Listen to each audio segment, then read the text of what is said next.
Tatlong issue ng Pilipinas.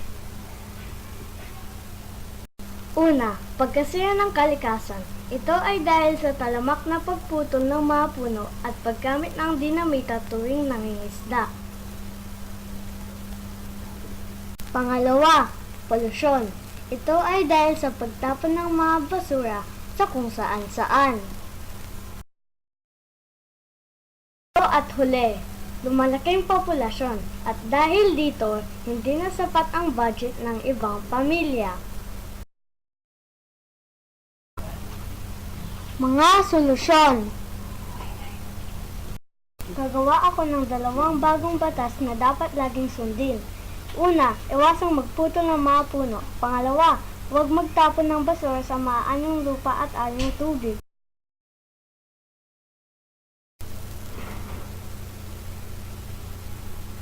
Gagawa ako ng activity para sa buong bansa na may pamagat. Planting a tree today keeps the smoke and pollution away.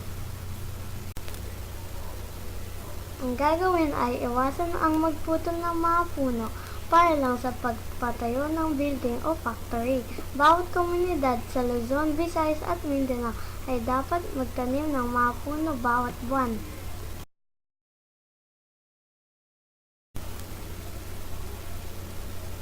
May 2 klase ng programa na tinatawag na Feed with Love at Educated with Hope.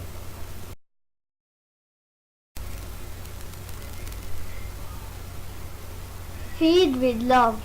Bawat Pilipino ay gagawin ito bawat taon. Pupunta sila sa kanilang komunidad at doon sila magpapakain o magdodonate sa mga dumadaming populasyon na nagiging mahirap.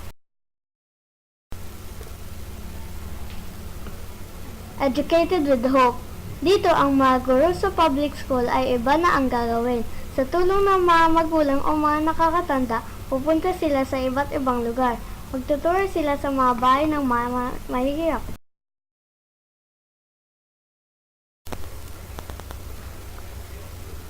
Ang mga mayayamang bata ay pwedeng tumulong sa pag-donate ng mga luma nilang school materials sa mga tinuturuan.